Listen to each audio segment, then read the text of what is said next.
First of all, alright. First of all, saya nak ucapkan selamat datang kepada tuan-puan, hadirin-hadirat sekalian yang berada bersama kita pada petang ini. InsyaAllah kita akan bersama dengan Al-Fadhil Dr. Kamilin Jamilin sekejap sahaja lagi, okey? Dan saya bagi pihak Azaz Space ingin mengucapkan jutaan terima kasih kepada semua yang hadir pada petang ini. InsyaAllah selama 1 jam ini kita akan bersama dengan Dr. Kamilin untuk satu tajuk yang saya rasa sangat dekat dan sangat sesuai dengan kita semua, iaitu mencari redha Allah setiap hari, insyaAllah. Okay. Dan saya rasa sebilangan besar daripada kita kat sini sememangnya follower Dr. Kamilin, I think. Tapi bagi yang belum kenal doktor, so Dr. Kamilin merupakan seorang pensyarah di Fakulti Al-Quran dan Sunnah di Universiti Sains Islam Malaysia dekat USIM. Betul ya doktor? Okay, alright. So doktor, I think semua pun dah nampak doktor dah masuk dah bersama kita. Assalamualaikum doktor. Terima kasih kerana sudi menerima jemputan kami pada petang ini, insyaAllah. Dan untuk pengetahuan doktor, okay, majoriti sebahagian daripada kita yang bersama kita pada petang ini adalah mereka yang rakan-rakan sahabat saya juga yang bekerja, okay, yang ada kerja hakiki, namun mereka juga ada business side income lah, ada business, dan sebahagiannya lagi adalah ibu-ibu wanita yang bekerja daripada rumah. Daripada sebelum MCO pun kami bekerja daripada rumah, termasuklah saya. Okay. So jika ada sebarang soalan, insyaAllah di akhir sesi nanti mungkin rakan-rakan sahabat semua boleh tulis dekat chat dan doktor boleh jawabkan di akhirnya nanti ya. Alright, so I think without further delay, saya nak serahkan this session kepada Dr. Kamilin untuk memulakan majlis kita, maybe dengan baca doa daripada doktor sendiri, insyaAllah. Silakan doktor.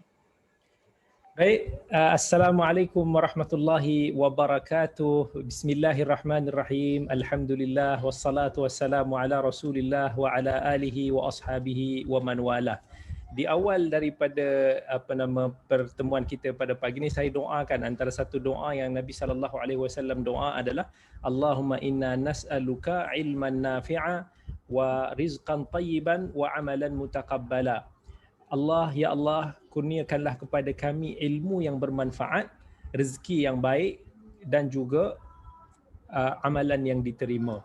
Jadi insya-Allah, alhamdulillah, saya bersyukur dan berbesar hati sangat pada petang ataupun tengah hari yang mulia ini kita dapat bertemu semua dalam satu majlis, yang mana majlis ini juga walaupun topiknya tentang keredaan Allah, kerana kita juga nak mencari keredaan Allah.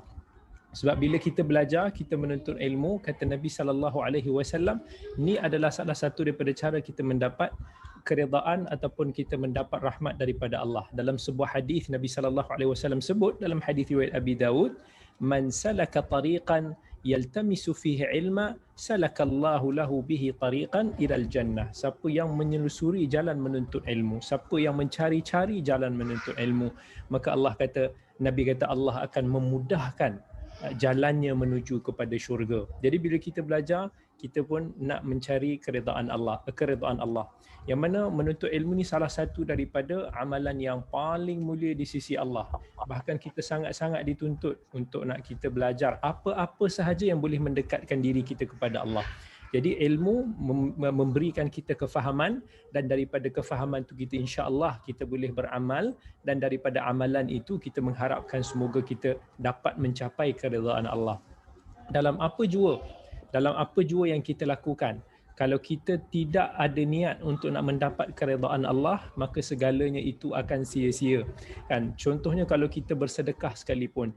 Kalau kita bersedekah sekalipun tetapi niat kita itu tidak ikhlas kerana keredaan Allah, tapi kita niat tu untuk dapat habuan dunia umpamanya, maka kita tidak akan mendapatkan daripada ibadah itu keredaan Allah. Kita tak dapat ganjaran daripada Allah.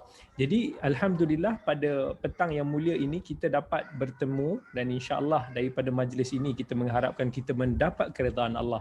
Dan dalam majlis ini juga kita akan bersama-sama untuk nak berkongsi menimba tentang bagaimana untuk nak mendapat keredaan Allah. Redha Allah Subhanahu wa taala adalah salah satu daripada wasilah untuk nak kita memenangi syurga Allah. Syurga Allah ni adalah kemuncak ataupun kita kata objektif bagi kita. Orang Islam yang mana kita beriman kepada Allah dan Rasul, tak ada apa lagi yang kita inginkan selain daripada mendapat syurga Allah. Ini impian bagi semua orang Islam. Sebab tu dalam sebuah hadis doa daripada Nabi SAW, ini salah satu doa yang mana para hadirin semua boleh amalkan dalam kehidupan diri. Kata Nabi SAW, Allahumma inni as'aluka ridhaka wal jannah. Saya ulang lagi sekali, Allahumma inni as'aluka ridhaka wal jannah. Ya Allah, aku memohon kepada engkau keridaan kau, iaitu keridaan-Mu dan juga jannah. Nabi minta kepada Allah Subhanahu Wa Taala supaya dikurniakan redha dan juga syurga. Yang mana redha ini salah satu daripada sifat Allah. Ini salah satu sifat Allah. Dan kemudian kalau kita nak melihat ataupun kita nak menggapai keredaan Allah, saya terus masuk kepada macam mana kita nak mendapat keredaan Allah. Ini kita tengok macam mana para ulama dulu, para orang-orang saleh dulu mendapat keredaan Allah. Yang pertama sekali, kita doa pada Allah. Kita doa pada Allah, semoga Allah berikan kepada kita taufik untuk kita beramal saleh, yang mana amalan tersebut boleh menggapai keredaan Allah. Suka saya nak ingatkan kepada tuan-tuan dan puan-puan, hadirin-hadirat semua yang dirahmati oleh Allah, tak semestinya satu amalan itu yang kita nampak baik tetapi dia boleh mendapat keredaan Allah. Tak semestinya. Sebab salah satu ataupun kita kata dua syarat yang dituntut dalam suatu amalan yang akan menjadi kriteria amalan kita itu diterima ataupun ditolak. Yang pertama sekali adalah niat yang ikhlas. Yang kedua pula adalah mesti amalan tersebut sejajar dengan apa yang telah diajar oleh syarak ataupun Nabi kita sallallahu alaihi wasallam. Maksudnya kita kena ikhlas dalam beramal dan juga kita kena ikut apa yang telah agama kita ajarkan kepada kita. Kalau contohnya kita buat satu-satu amalan, tapi amalan itu kita buat ni untuk nak menunjuk-nunjuk ataupun kerana tujuan populariti semata-mata. Walaupun zahirnya itu amalan itu baik, tetapi dekat akhirat nanti dia boleh jadi bahaya bagi kita. Dia boleh jadi azab bagi kita. Dan saya cerita ni salah satu hadis dalam riwayat Muslim. Nabi SAW bagi tahu 3 golongan yang akan dihisap pertama sekali di hadapan Allah. Tuan-tuan perempuan tahu tak siapa golongan ini? Kan, kalau kita kata golongan orang jahat ke? Bukan. Golongan pembunuh ke? Bukan. Golongan perompak ke? Bukan. Tetapi 3 golongan ni adalah mereka yang di dunia ini manusia nampak dia baik. Dia adalah golongan yang mana dipuji oleh manusia di dunia. Golongan yang pertama Allah kata siapa? Iaitu golongan orang-orang yang kita kata mengajar ilmu, yang belajar macam saya ni lah, bahaya betul. Maksudnya nanti bila dekat akhirat, bila orang macam saya ni dihadapkan di hadapan Allah, kita minta semoga saya tak tergolonglah dalam golongan itu. Allah akan tanya, dulu apa yang kau buat dekat dunia? Maka orang itu akan cakap, dulu aku belajar dan aku mengajar kerana-Mu ya Allah. Tetapi Allah yang Maha mengetahui, di akhirat kelak nanti tak ada siapalah yang boleh sembunyikan apa-apa niat. Tak ada siapa-siapa yang boleh tipu Allah dekat akhirat. Maka Allah tahu orang tersebut sebenarnya tidak ikhlas di dalam dia belajar dan juga dia mengajar. Allah kata, kadzabta, kamu tipu, kamu dusta. Tetapi dulu kamu belajar dan kamu mengajar supaya orang puji engkau sebagai seorang yang alim. Lalu orang ini akan diheret dan dicampak ke dalam api neraka. Datang golongan kedua. Tahu tak golongan kedua ni siapa? Golongan dermawan. Golongan dermawan yang mana dekat dunia ni semua orang puji dia sebagai dermawan. Dan Allah kata, dulu kau dekat dunia kau buat apa? Orang ni cakap, dulu dekat dunia ni aku selalu derma sana, sumbang sini, macam-macam. Dan aku buat itu semata-mata kerana-Mu ya Allah. Allah kata kau tipu. Sebab Allah tahu orang tu buat. Allah kata sebab engkau nak orang puji engkau sebagai dermawan. Engkau nak orang sanjung kau. Engkau nak kau derma ni sebab kau nak nama engkau. Maka akibatnya Allah akan tarik dan heret dia dan campak di dalam api neraka, wal iyadu billah. Golongan yang ketiga siapa pula? Golongan yang kita tak sangka-sangka, iaitu golongan yang mati terkorban dalam peperangan fi sabilillah, yang kita panggil sebagai mujahidin. Tapi bila ditanya nanti, Allah tengok siapa yang tak ikhlas tu, dan Allah tanya, dulu kau buat apa dekat dunia? Dia kata, dulu aku sanggup mati syahid kerana-Mu ya Allah. Allah kata, kamu tipu. Dulu kamu berperang di jalan Allah ni bukan sebab aku, tetapi kamu berperang ni sebab kamu nak orang panggil kamu sebagai berani, sebagai pejuang. Kamu berjuang tu untuk nama engkau. Maka akibatnya kamu akan diheret dan dicampak dalam api neraka, wal iyadu billah. Ini 3 golongan yang pertama sekali akan dihisap di hadapan Allah. Tengok, 3 golongan ini di hadapan manusia mendapat keredaan manusia. Dan 3 golongan ini di dunia mereka ini dipuji, disanjung. Maksudnya dia mendapat keredaan manusia. Tetapi malangnya dia tidak mendapat keredaan Allah kerana tidak ikhlas dalam amalan dia. Begitu juga ada orang ikhlas tetapi amalan dia tak betul, maka tak bolehlah. Contohlah kita ni kata, ya Allah, saya ni ikhlas ya. Ustaz, saya ni ikhlas, saya nak solat subuh 4 rakaat lah Ustaz. Saya ikhlas, saya solat 4 rakaat. Tak apalah, 2 tu terlalu pendek lah Ustaz. Tak 3 lah, saya rasa macam pagi-pagi ni saya cergas.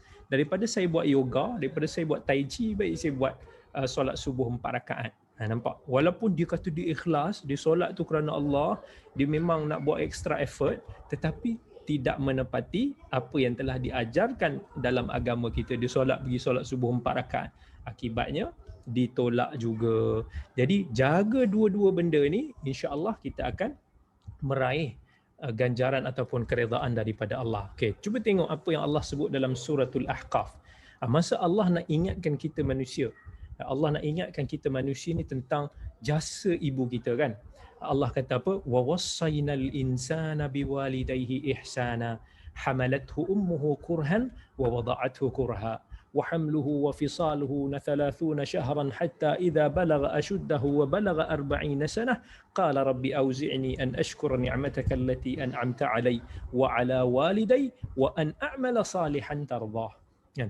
Allah kata bila kita satu hari nanti insya-Allah, kalau kita merasakan kita ni anak yang baik dan kita ni dah jadi anak yang berbakti insya-Allah, walaupun mungkin susah untuk kita jadi orang macam tu, tetapi kita doa pada Allah. Apa doa yang Allah sebut dalam ayat ni tadi? Rabbi auzi'ni an ashkur.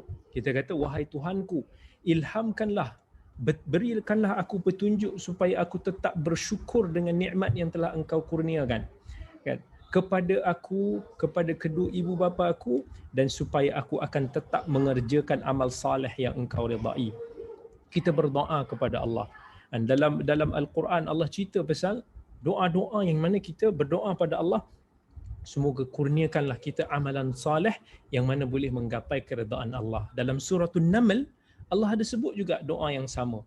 Bila kita kata doa, Rabbi auzi'ni an ashkura ni'mataka allati an'amta 'alayya wa 'ala walidayya wa an a'mala salihan tardah. Ya Allah, kurniakanlah aku kesyukuran di atas segala nikmat-Mu kan, yang telah Engkau kurniakan kepada aku dan kedua orang tuaku, dan berikanlah aku petunjuk supaya aku boleh beramal saleh yang Engkau redai. Itu tips yang pertama untuk nak kita menggapai keredaan Allah. Ingat, doa kepada Allah semoga kita diberikan taufik untuk beramal saleh yang boleh memperolehi keredaan daripada Allah. Yang kedua, apa tips untuk nak mendapat keredaan Allah? Kita kena bersegera. Bila kita nak dapat keredaan Allah, bila kita nak buat apa-apa amal saleh yang Allah suka ni, kita kena cepat-cepat. Jangan tangguh-tangguh, jangan lambat-lambat kan. Banyak orang-orang kita ni kan, bila dia kata, kenapa awak ni nampak kaya je tapi awak macam tak nak pergi haji je. Alah, tak sampai seru lagi lah. Ataupun kita cakap, nantilah kalau aku pergi haji sekarang takut balik nanti aku buat dosa balik. Ataupun kita rasa macam, tak nak lah haji ni, muda-muda lagi aku dah pergi haji nanti orang panggil aku hajah, dah macam orang tua pula kan. Macam tu. Orang kita suka tangguh-tangguh kan, ataupun kita tangguhkan solat, tangguhkan apa-apa kan. Sedangkan ini bila kita bersegera dalam nak buat apa-apa sesuatu, itulah yang boleh mendatangkan keredaan Allah. Tengok apa yang Allah sebut tentang Nabi Musa dalam surah Taha. Allah kata, a'udzubillahi minasyaitonirrajim, wa ma a'jalaka an qaumika ya Musa qala hum ulai ala athari wa ajiltu ilaika rabbi litarda. Dan Allah kata, apakah yang menyebabkan engkau cepat-cepat datang kemari sebelum kaummu, wahai Musa? Masa Nabi Musa dulu dia nak pergi naik gunung Tursina, dan masa tu dia cepat-cepat pergi sampai kaum dia tu tertinggal kat belakang. Nabi Musa bersegera. Tapi Nabi Musa jawab, kenapa dia cepat-cepat? Dia kata, supaya aku segera datang kepadamu, wahai Tuhanku, supaya engkau redha akanku. Maksudnya kalau kita nak tergolong dalam golongan yang Allah redai, kita nak jadi yang pertama, bukan yang paling last. Jangan doa pada Allah, ya Allah saya nak dapat aku duduk pintu syurga pun tak apalah. Jangan. Sebab tu dalam agama, Nabi kita suruh kita nak doa minta syurga Firdaus, minta syurga yang tertinggi. Jangan minta nak duduk depan-depan pintu, dapat masuk tepi tu pun dah cukup dah. Tak boleh, minta yang tertinggi. Kita kena berusaha untuk nak cari yang terbaik. Dan even Allah sebut lagi dalam surat Ali Imran, wasari'u ila maghfiratin min rabbikum, bersegeralah, cepatlah untuk nak mendapat pengampunan daripada Tuhanmu. Maksudnya kita kena selalu minta ampun pada Allah ni. Kita kena selalu bertaubat dengan dosa-dosa yang kita lakukan. Jangan kita tangguh-tangguh sebab kita tak tahu bila kita akan pergi. Tengok, kita dengar kan hari ni, saya rasa kan kalau kita buka Facebook pun hari-hari kita dengar banyak kawan-kawan kita yang telah pergi meninggalkan kita kan. Even muda-muda sekalipun mereka telah pergi. Belum lagi dengan cerita daripada COVID dan sebagainya. Macam-macam kes kita dengar, kawan-kawan kita banyak dah pergi meninggalkan kita walaupun masih lagi umur mungkin 30-an, 40-an, muda-muda lagi. Subhanallah. So kita pun tak tahu bila nyawa kita akan Allah tarik. So jangan kita tangguh-tangguh. Kita takut tak sempat untuk nak kita bertaubat, tak sempat untuk nak kita beristighfar. Sebab tu Allah pesan dalam Quran, fastabiqul khairat. Kan berlumba-lumbalah untuk nak membuat kebaikan. Semua kena cuba jadi nombor satu, jangan nombor dua. Jangan pula kalau kata nak beramal nanti kita kata tak apalah, saya bagi sikit-sikit pun tak apalah, saya buat sikit-sikit pun tak apalah, ni kawan bagi kawan tu buat lebih. Jangan. Tengok macam mana Umar. Saya bagi satu contoh kisah Umar dengan Abu Bakar. Dan Umar sahabat Nabi yang mana dia selalu always try to compete, nak berlumba-lumba dengan Abu Bakar dalam buat amal saleh. Dia tahu Abu Bakar ni memang lagi dahsyat, kan, lagi cepat, lagi banyak. Dia tak dapat nak tewaskan Abu Bakar. Bayangkan orang macam Abu Bakar ni, Nabi tanya lepas Nabi sembahyang subuh, ni sembahyang subuh bukan isyak. Lepas sembahyang subuh, Nabi terus tanya dekat sahabat-sahabat dia. Nabi kata, siapa daripada kamu hari ni yang dah bersedekah? Abu Bakar kata, aku dah bersedekah. Bayangkan seawal subuh tu dia dah sedekah. So bila ditanya bila pula dia bersedekah? Sebelum dia nak datang ke masjid tadi, dia singgah ada rumah seorang tu yang mana ketika itu ada orang memerlukan. Lepas tu dia sempat bersedekah, baru dia datang ke masjid solat subuh. Masya Allah, Abu Bakar dah. So Nabi kata, siapa pada hari ini yang telah menziarahi seorang yang sakit? Abu Bakar kata, aku dah. Dalam ramai-ramai itu Abu Bakar je kata aku dah. So dia kata, bila pula datang ziarah orang sakit padahal baru solat subuh? Dia kata, masa on the way tadi, masa aku nak datang ke masjid tadi, aku singgah rumah orang yang sakit lah. Oh, Masya Allah. Nabi tanya lagi, siapa hari ini yang telah berpuasa? Abu Bakar kata, aku berpuasa. So Nabi kata, tidak berhimpun tiga sifat ini dalam seorang mukmin melainkan dia ahli syurga. So bayangkan, Umar pun tak dapat buat, tapi Abu Bakar lebih pantas buat. Sekali Umar fikir satu masa tu, dia kata, aku nak beat Abu Bakar. Ada satu krisis tengah melanda. Masa tu umat Islam memerlukan sokongan sumbangan daripada sahabat-sahabat. So bila Umar ni, dia datang, dia bawa setengah harta dia. Orang masing-masing sumbang, ada yang bagi ni, ada yang bagi macam-macam banyak, ada yang bagi sikit. Umar bagi setengah harta dia. Bagi kita, for someone boleh bagi setengah harta, it's totally amazing. Kan, cuba bayangkan kalau kita kata, okay, let's say dalam ni kan business woman, businessman kan, katakanlah jutawan-jutawan semua ni kan, tiba-tiba dalam akaun bank kita ada 1 juta. Tiba-tiba kita kata, ada dalam keadaan memerlukan, this is totally penting, dan sanggup tak kita bagi 500,000 daripada duit simpanan yang kita ada fisabilillah? Mesti berat lah kita rasa kan, ya Allah, 500,000 siapa nak bagi, penat aku kumpul kan, nak berniaga pun bukan main susah. Tapi kalau kita kata bagi 5,000 tu, aku dah rasa macam aku ahli syurga lah. Nah, itu kita pun dah rasa besar lah. Even kalau orang tu bagi 500 pun, banyak dah ni aku bagi ni. Itu pun. Tapi Umar, dia sanggup bagi separuh. So Umar ni dia dah kata, ya aku dah champion dah hari ni. Tak ada siapa yang boleh beat aku hari ni. Berlumba-lumba tu Umar. Tapi tengok Abu Bakar datang, dia bawa semua harta dia. Sampai Nabi SAW tanya Abu Bakar, apa yang kau tinggalkan pada family kau, Abu Bakar? Dia kata, aku tinggalkan Allah dan Rasul je. So Umar bila tengok macam tu, ya Allah, dia kata, from today aku tak akan compete lagi dengan Abu Bakar dah. Khalas, aku tak maulah. Ini memang aku tak boleh nak beat dah. Walaupun aku cuba buat baik-baik. And so means kita nak buat amal soleh ni, nak menggapai keredaan Allah ni, kita kena berlumba-lumba. Cuba bayangkanlah kalau dekat tempat kerja kita kan. Mungkin saya tak tahu ramai bisnes-bisnes kat sini.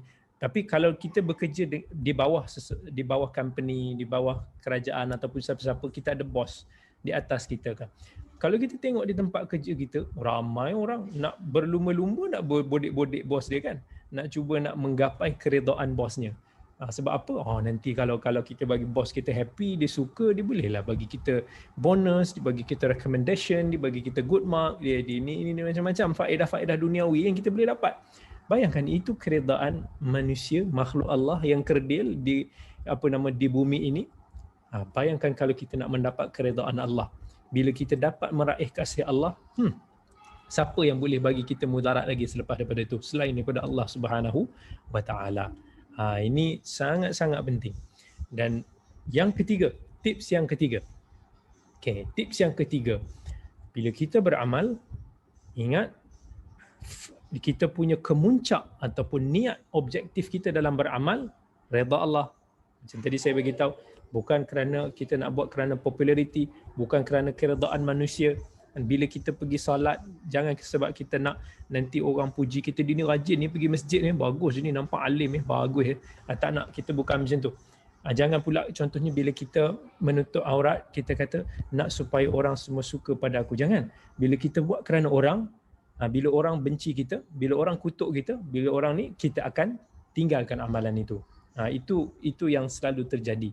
Tapi bila kita buat kerana Allah, maka insya-Allah kita akan istiqamah dalam amal saleh tersebut. Tengok apa Allah sebut dalam surah Al-Fath. Masa Allah cerita tentang Nabi kita Muhammad sallallahu alaihi wasallam.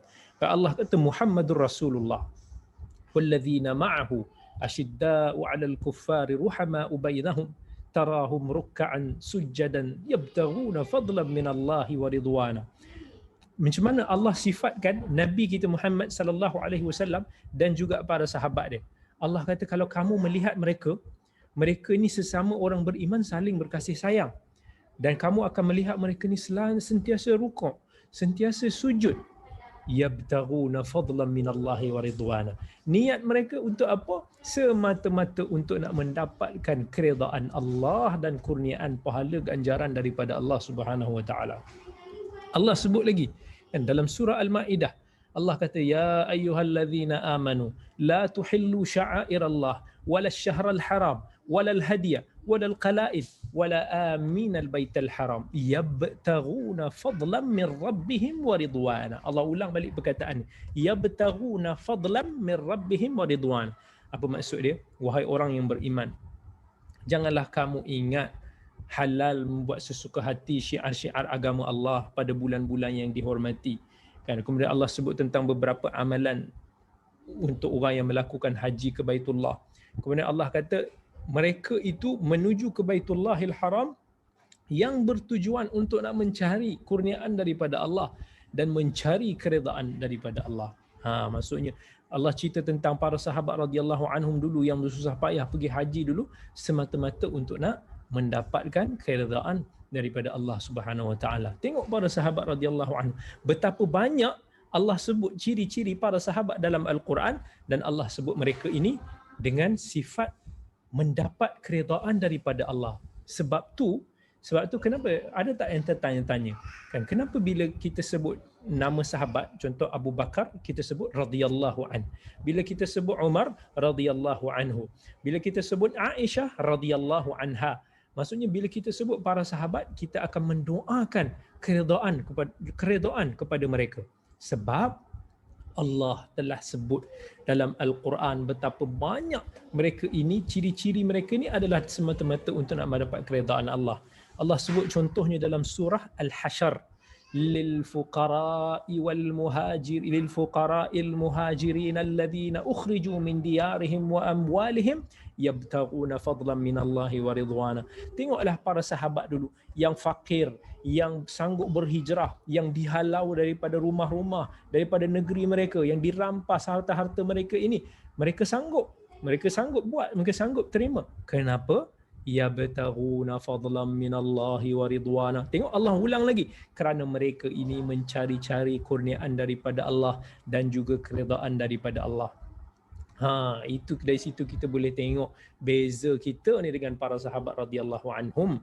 Sebab tu kita doakan kepada para sahabat yang mana Allah redha akan mereka dan mereka juga redha akan Allah Subhanahu wa taala. Wa mathalul ladzina yunfiquna amwalahum ibtigha'a mardatillah. Allah kata perumpamaan bagi orang-orang yang selalu bersedekah ataupun menyedekahkan harta mereka semata-mata untuk mendapatkan keredaan Allah.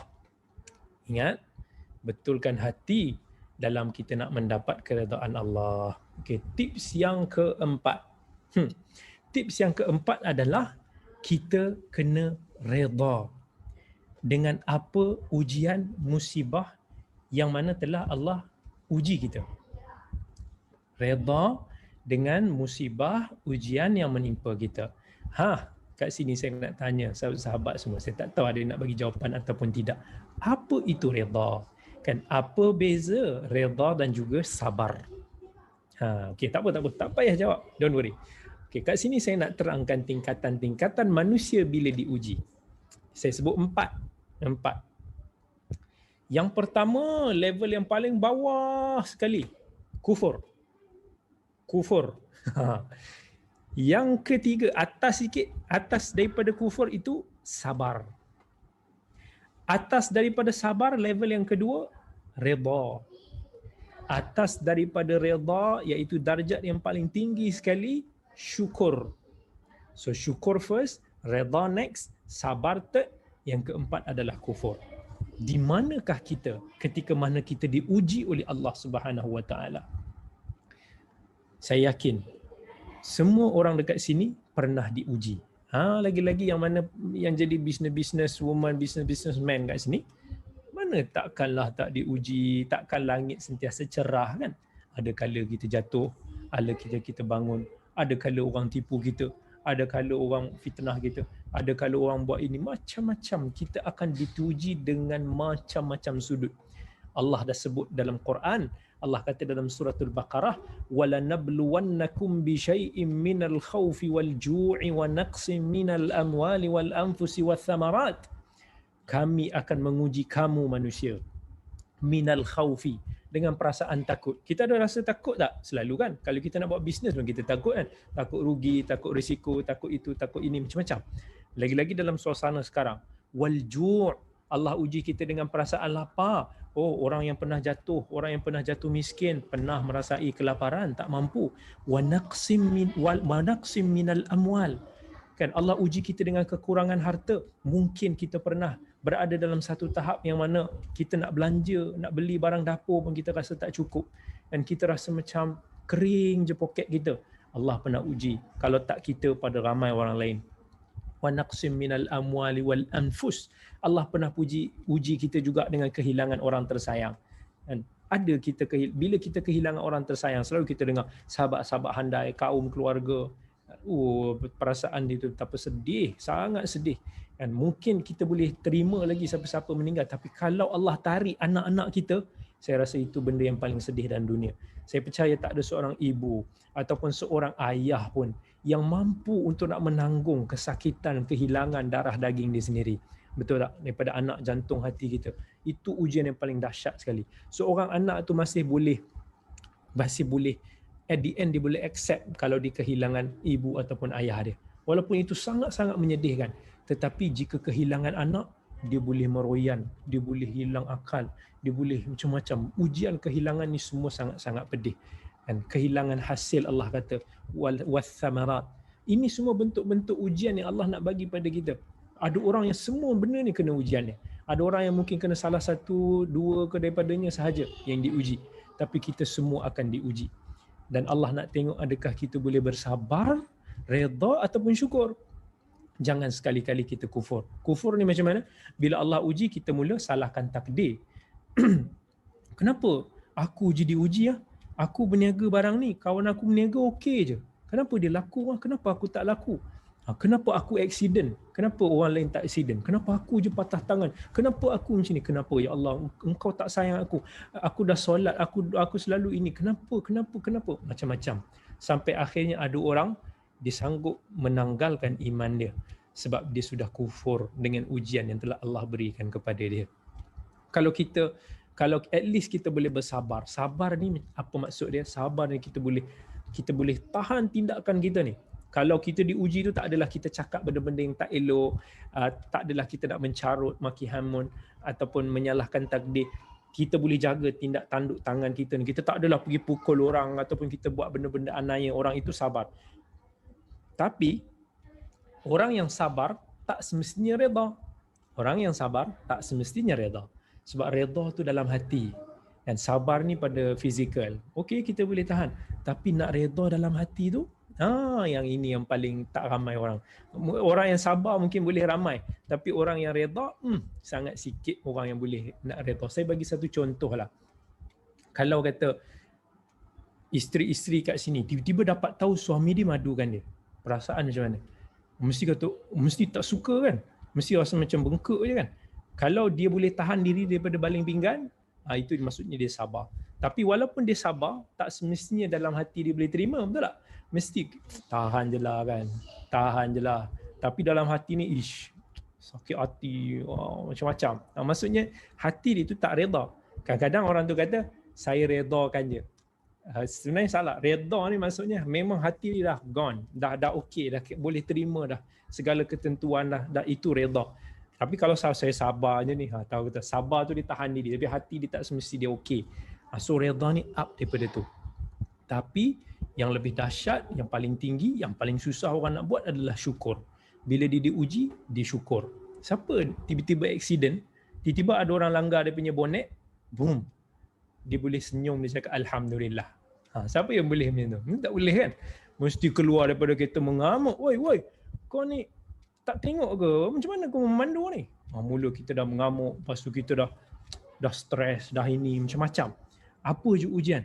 Tapi berapa ramai orang yang bila jadi benda-benda macam tu dia Alhamdulillah. Sebab dalam Islam ajar kita untuk nak ucapkan Alhamdulillah ketika kita diuji dan ketika kita mendapat nikmat.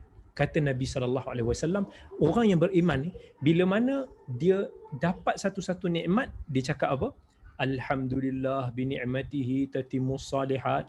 Segala puji bagi Allah yang telah menyempurnakan segala kebaikan. Dan bila diuji dengan musibah, dia juga cakap Alhamdulillah. Dia cakap Alhamdulillah ala kulli hal. Segala puji bagi Allah di atas segala sesuatu. Nampak tak? Betapa Islam ajar umat dia supaya selalu bersyukur. So kita bersyukur, kenapa kena bersyukur kalau kena musibah? Sebab kita tak tahu apa hikmah di sebaliknya. Mungkin benda tu berlaku, ada kebaikan di sebalik dia. Dan contoh kan, kalau dululah kata saya baru beli kereta ni, tiba-tiba baru beberapa hari kemudian tiba-tiba saya dengar isteri saya kata dia pergi bank dia punya belakang tu kan, kita dah baru beli kereta tu kan. Kalau fikir kan, orang lelaki ni biasa sayang kereta kan, kalau ikut macam kemik jugalah, macam mana bumper tu kemik tu, kita macam tapi masa ni lah saya cuba untuk nak ingat balik apa yang saya cakap ni. Saya fikir kan, okey, Alhamdulillah dia langgar belakang tu sikit je, Allah selamatkan dia. Kita tukar, turn it into positive. Alhamdulillah tak jadi aksiden yang lebih dahsyat. So bila saya fikir macam tu, mungkin ada hikmah di sebaliknya Allah nak tentukan. Kebaikan yang saya mungkin tak tahu, benda-benda gaib. Sampai saya pun dengar berita tu, sekejap je saya diam, lepas tu saya cakap balik, Alhamdulillah, at least kereta je kemik, tapi awak tak kemik. Itu yang paling penting. Dia pun senyum lah, lega lah, tak kena marah. Tapi maksudnya kita nak bagi tahu is macam tu. Dalam musibah ni, how kita turn into positive dan menjadikan kita hamba Allah yang bersyukur. Nabi SAW ingatkan kita dalam sebuah hadis. Nabi kata, ajaban li amril mu'min. Aku ni pelik tengok orang beriman. Sungguh ajaib orang beriman ni. Kata Nabi SAW. Fakana amruhu kulluhu khair. Semua urusan tu nampak baik bagi dia. in asabathu sarra'un syakar fakana khairan lah wa in asabathu darra'un sabar fakana khairan lah. Kalaulah dia ditimpa nikmat, dia bersyukur, itu baik bagi dia. Dan kalau dia ditimpa musibah, dia bersabar dan itu juga baik bagi dia. Subhanallah, ini orang beriman. So kalau kata apa-apa kita diuji, jangan melatah. Bila contoh Allah uji dengan benda, jangan terus kita salah. Ingat balik macam mana para Nabi dulu kena uji. Senang cerita, saya ingatkan kisah Nabi Allah Ayub. Semua pernah dengar Nabi Ayub kan? Pernah. Tapi kenal tak Nabi Ayub? Sikit-sikit lah Ustaz. Sikit-sikit lah. Okey, Nabi Ayub ni senang. Kalau kita nak cerita pasal Nabi Ayub ni, dia antara Nabi yang Allah uji paling berat. Macam mana ujian dia? Dia pernah menjadi someone yang kaya. Kalau kita baca kisah Nabi Ayub, dia memiliki kebun-kebun, tanah-tanah, orang ramai, para pekerja. Dia memang someone yang very successful. Nabi Ayub. Suddenly, Allah uji dia. Bila Allah uji dia dengan penyakit, some ulama kata penyakit kusta, penyakit yang very scary one, yang menyebabkan daging-daging dia tanggal. Kan? Sampaikan bisnes dia jatuh, sampaikan kebun-kebun dia hilang, kena dijual, sampaikan dia dah tak ada apa dah, sebatang kara. Kaum keluarga dia dulu yang mana orang-orang duk bedek-bedek dia dulu semua dah caw dah. Sebab tak sanggup tengok keadaan dia. Yang hanya setia, the only wife. Yang mana isteri ni subhanallah. Ni orang-orang yang saya tengok kat depan ni, isteri ni orang mulia. Dia biasanya loyal. Tak macam lelaki sikit kan. Lelaki ni kan sikit kan, dia bila isteri macam tu dia dah cari alasan kan. Yang isteri dia boleh loyal, tengok isteri Nabi Ayub dia boleh stay. Sampai dijaga dia sampai akhirnya, bayangkan sama ulama sebut Nabi Ayub diuji dengan ujian tu sakit tu 18 tahun. 18 tahun. Uish, sangat lama sakit tu tau. Dengan segala nikmat yang dia ada, dia hilang segala-galanya. Hilang. Semua orang tak ada sebatang kara. 18 tahun. Sampaikan isteri dia pernah cakap kat Nabi Ayub, abang, doalah pada Allah. Kau Nabi Allah. Kalau kau doa pada Allah, Allah akan makbulkan. Allah akan sembuhkan kau. Tapi Nabi Ayub, dia tak mau kufur pada ujian Allah. Dia tak mau sampai, kalau kita kata sayang ke aku Allah, kata aku kekasih engkau, kenapa engkau uji aku macam ni? Engkau tak sayang aku ke? Kalau kita macam tu lah. Tapi Nabi Ayub kata pada isteri dia, dia kata, betapa lama dah Allah bagi kita hidup dalam penuh nikmat. Dah 70 tahun atau 60 tahun Allah bagi kita hidup dengan penuh kenikmatan. Ini baru sikit je kita boleh uji, takkan kita tak boleh bersabar? Dan dia boleh sabar sampai ke akhir. Dia malu nak minta pada Allah sebenarnya. Dia malu. Dia takut macam dia dianggap tidak bersabar. Sampai dia bersabar. Sampai at the end, bila dia tengok isteri dia dah jual rambut sendiri sebab dah tak ada apa, masa itulah dia angkat tangan. Itu pun dia tak minta Allah sembuhkan dia. Dia malu. Sebab dia takut, dia merasa macam takut diri dia tak dianggap bersabar oleh Allah. Dia kata, Rabbi inni massaniyad-dur wa anta arhamur rahimin. Nampak tak? Dia kata, ya Allah, aku telah ditimpa ujian dan engkaulah yang maha pengasih daripada segala pengasih. Dia hanya puji Allah. Dia tak kata, ya Allah, aku telah ditimpa ujian maka sembuhkanlah aku. Tak. Dia kata, ya Allah, aku telah ditimpa ujian dan engkaulah yang maha pengasih daripada segala pengasih. Akhirnya bila Allah dengar, Allah puji Nabi Ayub dalam Al-Quran. Kan Allah kata, oh ni'mal abd. Ini adalah sebaik-baik hamba. Sebabkan apa? Kesabaran, keredaan dia, bahkan kesyukuran dia. Subhanallah. Itu level yang kita nak capai, especially kalau kita nak mendapat keredaan Allah. Macam mana kita nak dapat keredaan Allah kalau kita sendiri tidak reda dengan ketentuan daripada Allah Subhanahu wa taala. Kemudian antara cara kita nak mendapat keredaan Allah adalah kita kena mengasihi hamba Allah. Especially daripada kalangan orang yang beriman. Mesti. Sebab apa? Nabi SAW dalam sebuah hadis kata, la yu'minu ahadukum hatta yuhibba li akhihi ma yuhibbu li nafsihi. dan tidak beriman seseorang, tidak sempurna iman seorang daripada kamu sampailah kamu mengasihi saudaranya seperti mana dia mengasihi dirinya sendiri.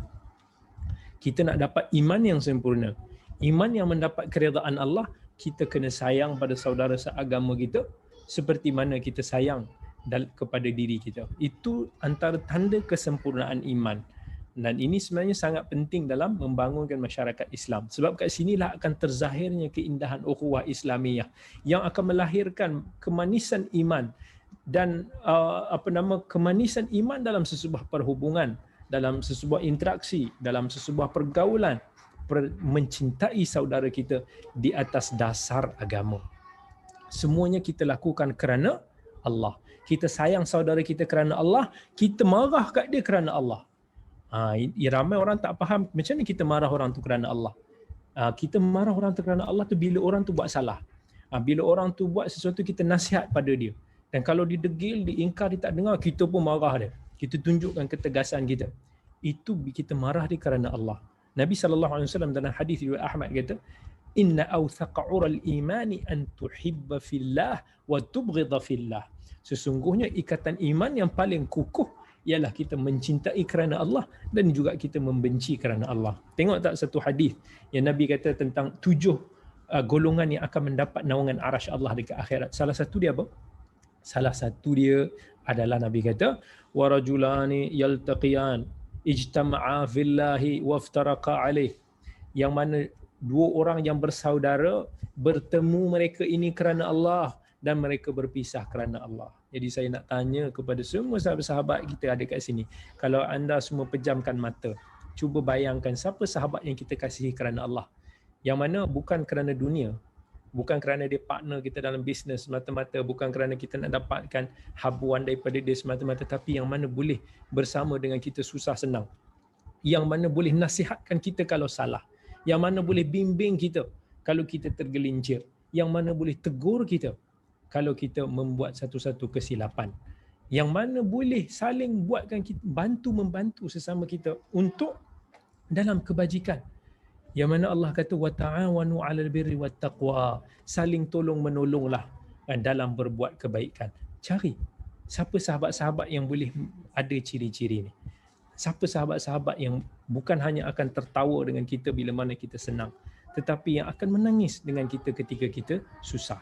Nak dapat sahabat yang ketawa ni senang, tetapi nak dapat sahabat yang boleh susah dan menangis bersama kita, ini yang sangat-sangat susah. Itu antara tips daripada kita, cara kita nak mendapat keredaan daripada Allah Subhanahu Wa Taala. Dan kemudian yang seterusnya, macam mana kita nak dapat keredaan daripada Allah adalah kita kena menyahut ataupun kena patuh dengan perintah daripada Allah dan Rasul. Allah kata dalam surat Ali Imran, wattaba'u ridwanallah, iaitu orang yang selalu ikuti apa yang Allah redai. Bila kita tahu Allah suruh macam ni, kita buat. Jangan lengah-lengah, jangan kita cari alasan. Ada orang, dia dah tahu dah agama cakap macam ni, tapi dia masih lagi degil, masih lagi ingkar, masih lagi ego, masih lagi akan bangkang orang yang nasihat dia. Dan sampaikan orang kita ni kan, kalau orang nasihat dia kata, kau jaga tepi kubur kau lah. Kubur masing-masing kot. Orang Melayu kita suka cakap macam tu kan. Kita mencari alasan untuk nak melengahkan perintah Allah dan Rasul.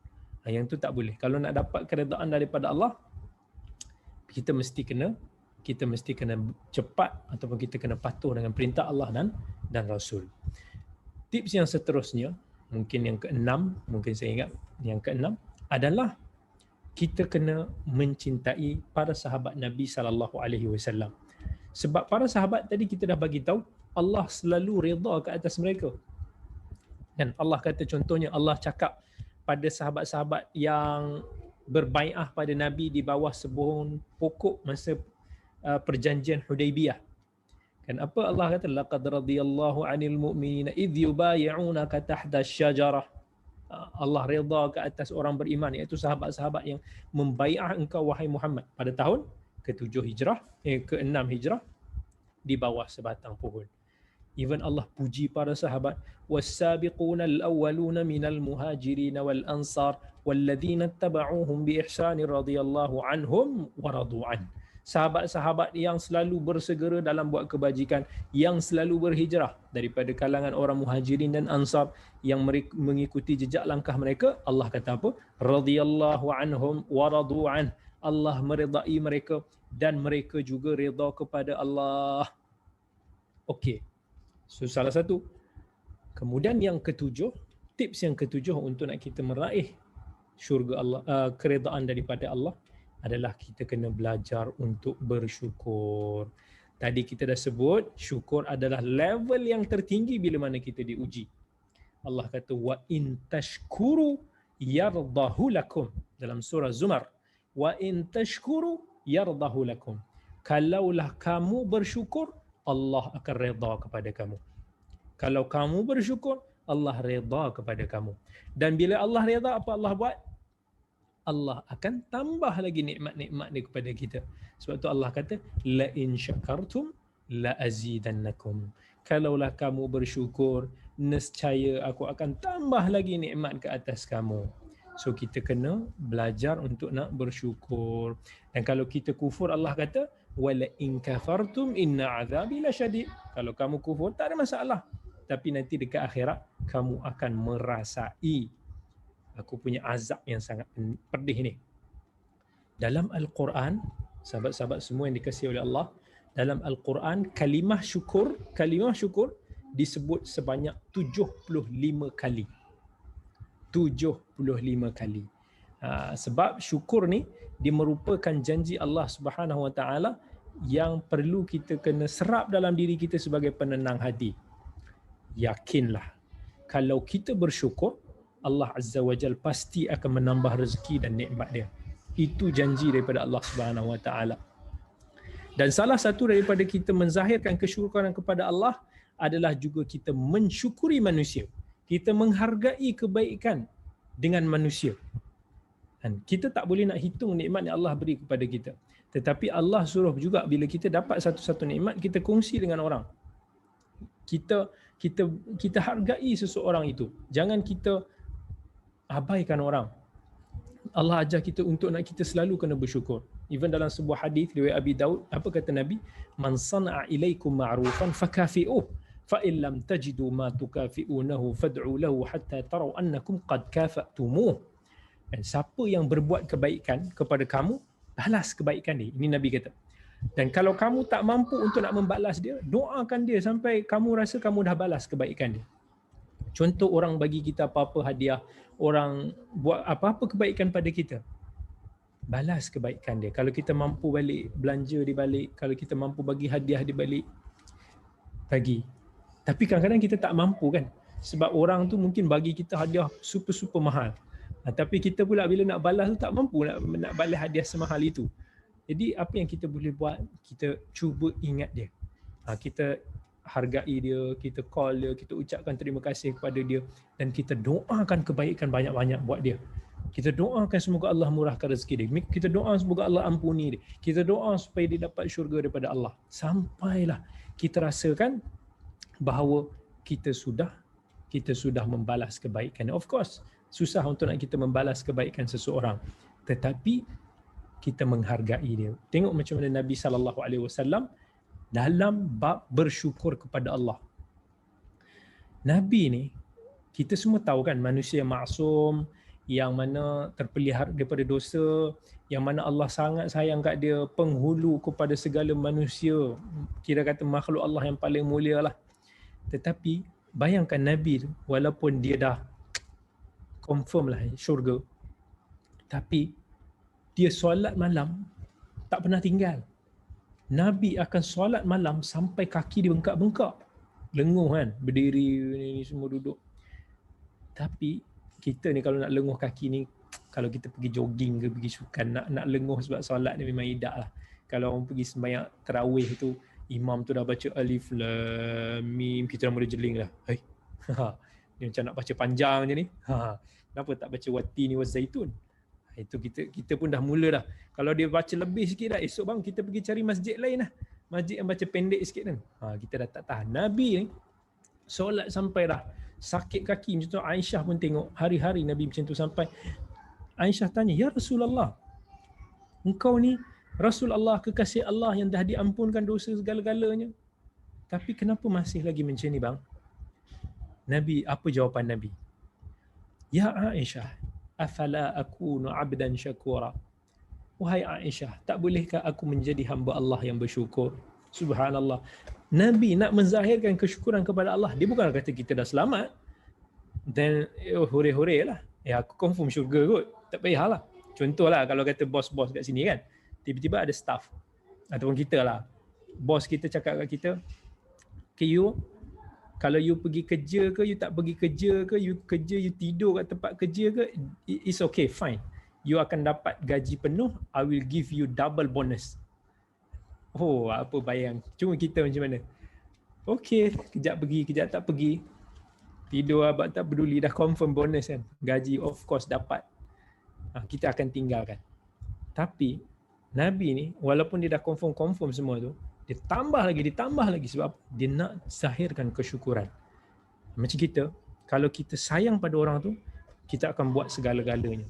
Cuba tengoklah zaman-zaman berpacaran dulu kan, semua call, cakap elok-elok je kan. Kalau time tu orang suruh buat apa pun buat. Orang kata lautan api pun sanggup ku rentas, jalan berkaca pun sanggup ku pijak, mandi pun tak basah-basah, sanggup buat segala-galanya.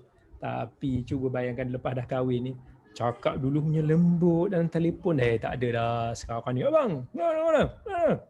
Tak payah kau buat lah. Abang, tolong ambilkan air." "Tak payah, kau pergi ambil sendiri." Dah macam tu lah jadinya kan. Itu sifat manusia ni. Alright. Okay. Kemudian antara tips lagi untuk kita mendapat keredaan Allah adalah kita cuba menghindarkan diri kita. Hindarkan diri kita daripada amalan-amalan yang Allah tak suka. Maksudnya kita jauhi daripada maksiat daripada Allah. Dan jangan sesekali kita kufur. Jangan pula kita ambil mudah tentang maksiat. Apa kata Allah? "Fa in tardau anhum fa innallaha la yarda 'anil qaumil fasiqin." Dalam surah Taubah, Allah kata Allah tidak redha kepada orang-orang yang fasik. Orang yang fasik ni apa? Orang yang buat dosa besar ataupun orang yang selalu buat dosa kecil sampai jadi besar. So jangan kita ingat dosa-dosa kecil, alah ni kecil je. Kecil je kalau kita ambil mudah, lama-lama jadi banyak tau. Dia jadi bertimbun, dia jadi banyak. Ataupun orang yang buat dosa besar pun dia rasa macam kecil je. Tak ada apa. So kena ingat, nak dapat keredaan Allah, jauhkan daripada kita mendapat kemurkaan Allah melalui maksiat. Tinggalkan. Jangan ambil mudah benda-benda macam tu. Ramai orang ingat ambil mudah, tak apalah, nanti kita taubatlah. Tak apalah, ini dosa kecil je kot. Tak apa, nanti Allah ampunkan. Ambil mudah je macam tu. Sedangkan Nabi bagi tahu, orang yang beriman, dia akan rasa dosa yang dia buat tu walaupun kecil, dia akan rasa macam dah ada standby gunung besar nak himpap dia. Tetapi orang yang kurang iman dia akan tengok dosa dia macam lalat. Lalat tu hinggap kat kita piu. Dia pergi, dia datang, dia hinggap balik. Kita halau balik, dia datang balik. Kita geram kan. Apa lalat ni, aku dah halau dia datang balik. Macam itulah. Kira kata orang-orang yang kurang imannya dengan dosa ni, dia akan anggap macam ringan. Tak apa, buat lagi, tinggal buat lagi. Dia ambil mudahlah benda tu. Tapi kalau orang tu dah cuba nak tinggalkan, dia dah bertaubat pada Allah, dia dah cuba tapi masih lagi susah nak tinggalkan, ulang balik tapi dia sentiasa merasa bersalah terhadap benda tu, itu lebih better. Tapi ada orang yang masalahnya dia tidak merasakan perasaan bersalah bila mana dia melakukan dosa-dosa tersebut. Okay. So akhir sekali apa yang saya nak nyatakan adalah kelebihan orang yang selalu mencari keredaan Allah. Dan yang mana keredaan orang yang Allah redai, ini kita kena ingat. Harta ni, keduniaan ni, semua orang boleh dapat. Allah janji untuk bagi keduniaan ini kepada sesiapa sahaja yang berusaha, sama ada yang Allah sayang ataupun yang Allah tak sayang. Tetapi nikmat iman Allah hanya akan bagi kepada orang yang Allah cintai. dunia, nikmat dunia Allah akan bagi kepada orang yang Allah cintai dan orang yang Allah tak cintai. Tapi nikmat iman hanya Allah akan beri kepada orang yang Allah cintai. Dan sesiapa yang insya-Allah hidup dia sentiasa dipenuhi dengan keredaan kepada Allah Subhanahu Wa Taala, maka di akhir hayat dia nanti, insya-Allah kita akan mendapatkan husnul khatimah, pengakhiran yang baik. Sebelum kita wafat nanti akan datang malaikat, ada dalam hadis riwayat Ahmad. Dia akan cakap kepada jiwa kita, roh kita, ukhruji hamidah. Keluarlah roh daripada tubuh yang baik dalam keadaan yang terpuji. Keluarlah menuju kepada keredaan Allah. Ingat tak dalam suratul Fajr, apa Allah kata dalam suratul Fajr juzuk 30? Ya ayyatuhan nafsul mutmainnah irji'i ila rabbiki radiyatan mardiyah fadkhuli fi ibadi wadkhuli jannati. Wahai jiwa-jiwa yang tenang, roh-roh orang-orang yang diridai oleh Allah ni, irji'i, pulanglah kepada Tuhanmu dalam keadaan redha dan kamu diridai. Fadkhuli fi ibadi, masuklah daripada kalangan hamba-Ku, kata Allah. Wadkhuli jannati, dan masuklah ke dalam syurga Allah. Itulah yang kita nak daripada segala apa yang kita ada di dunia ni. Ingat, apa-apa yang kita cari, keredaan Allah first. Jangan bila kita nak dapatkan keduniaan, kita abaikan keredaan Allah. Jangan sebab kita nak kaya, contohnya kita bermuamalah dengan riba. Jangan sebab kita nakkan dunia, kita sanggup menzalimi orang, ambil hak orang lain. Sebab kalau kita tak ada keredaan Allah, kita tak ada keberkatan hidup. Bila kita tak ada keberkatan hidup ini, kita tidak akan tenang dalam kehidupan.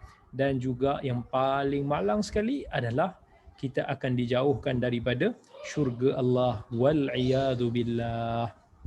Baik, jadi insya-Allah apa yang saya nak kongsikan itu pada petang ini. Dan kalau ada sesiapa sahabat semua yang nak bertanya ke nak bercadang ke, ahlan wa sahlan wa marhaban bikum.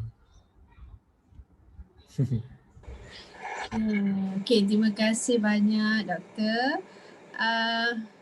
Mungkin kita ada soalan doktor, kita boleh jawab. Ada soalan daripada Cik Amin. Apa beza berkat dengan redha, doktor? Cantik. Okey. Redha ni tadi kita dah explain. Redha ni satu ketenangan dalam hati, kelapangan dalam hati yang kita rasa bila mana kita sudah pasrah, kita meredai ketentuan daripada Allah. Maksudnya, okey. Kalau macam tadi saya buat satu contoh kan, tiba-tiba tangan kita patah, okey, kita tenang. Alhamdulillah. Maksudnya tak adalah kita mengeluh, salahkan Allah ke apa, geram ke mencarut ke apa, tak. Kita tenang, hati kita cool, relax. Itu redha. Barakah ni dia berasal daripada kata-kata bahasa Arab yang bermaksud pertambahan kebaikan. Pertambahan kebaikan. So maksudnya barakah ni dia adalah satu kebaikan yang bertambah-tambah dalam kehidupan kita. Bila saya kata contohnya rezeki yang diberkati, maksudnya rezeki itu boleh membawa kebaikan yang banyak. Kebaikan ni datang dalam macam-macam bentuk, especially kebaikan yang boleh mendatangkan redha daripada Allah. Kalau rezeki itu boleh jadi someone dia millionaire. Contohnya dia ada 10 juta pun. Tetapi kalau rezeki dia tak berkat, mungkin duit-duit tu dia akan digunakan dalam perkara-perkara yang haram. Mungkin duit-duit itu tidak mendatangkan manfaat kepada dia. Mungkin diujilah, itulah, kena curilah, macam-macam kadang-kadang. Tetapi rezeki yang barakah ada je, walaupun orang tu dapat sikit, tak banyak sekalipun, tetapi dengan kadar yang sikit itulah banyak manfaat dia. Macam-macam. Saya bagi satu contoh. Kebaikan. Okay, barakah ni jangan diukur dengan banyak ataupun sikit. Tapi barakah ni daripada Allah tau. Allah yang bagi keberkatan. We cannot choose. Tapi macam mana kita nak dapat keberkatan daripada Allah? Itulah topik kita pada hari ini, iaitu kita kena dapat keredaan daripada Allah. Bila Allah redha kepada kita, barulah Allah akan turunkan keberkatan yang sangat banyak, kebaikan yang sangat banyak. Dalam Quran Allah kata, walau anna ahlal qura amanu wattaqau lafatahna alaihim barakatin minas sama. Kalaulah kamu ni beriman dan bertakwa, iman dan takwa jangan lupa ini adalah punca mendapat keredaan Allah. Allah kata lafatahna alaihim barakatin minas sama. Allah akan bukakan pintu langit yang akan curahkan barakah yang bercurah-curah daripada langit. Sebab tu kita dalam hidup ni jangan doa, contoh, jangan doa kita panjang usia je tau. Tapi doa kita dapat usia yang diberkati. That's most important. Kalau kita hidup panjang, umur sampai 90, 70, 80, 20, 100 tahun sekalipun, tetapi kalau hidup kita tak ada barakah, oh sia-sia je kehidupan kita. Kehidupan kita mungkin hanya berlalu begitu sahaja, tak ada kebaikan yang boleh kita manfaatkan dekat akhirat, ataupun silap dipenuhi dengan dosa. Tetapi kehidupan yang barakah, mungkin walaupun usia kita tak panjang sekalipun, tetapi macam-macam kebaikan dan manfaat yang boleh kita berikan kepada ummah, insya-Allah. Sebab tu kita doa pada Allah, ya Allah kurniakan aku keberkatan. Doa dengan doa Nabi Isa. Nabi Isa doa dalam Quran, Rabbi ij'alni mubarakan aynama kuntu. Okey, ingat apa yang saya ini doa daripada Quran, doa daripada Nabi Isa. Rabbi ij'alni mubarakan aynama kuntu. Ya Allah, jadikanlah aku ini diberkati di mana sahaja aku berada. Maksudnya kehidupan kita ni, sama ada kita kaya ke kita miskin ke, kita handsome ke tak handsome ke, cantik ke tak ke, susah ke senang ke, apa sahaja pun, kalau Allah berikan kehidupan kita itu keberkatan, apa yang kita buat itu pastikan ada kebaikan dia. Pasti akan ada manfaat barakah yang boleh membawa kita kebaikan di dunia dan di akhirat. Sebab itu dalam Islam, perasan tak? Kita selalu doa untuk diberikan keberkatan. Berkatilah ini, berkatilah. So berkat ini adalah sebenarnya kebaikan yang mencurah-curah. Pertambahan kebaikan yang mencurah-curah. So itulah maksud daripada keberkatan. Yap. Okay, kita ada soalan lagi. Okay, boleh Doktor soalan seterusnya? Ya. Sila. Okay. Alright. Assalamualaikum Doktor. Mohon kongsikan amalan yang memurahkan rezeki daripada Quran dan hadis. Maksudnya apakah amalan-amalan yang mungkin kita boleh amalkan setiap hari untuk mencari redha Allah ni Doktor? Okay. Tadi spesifik dia tanya, okay, apa amalan yang boleh memurahkan rezeki daripada Al-Quran dan hadis? Sejujurnya sekejap.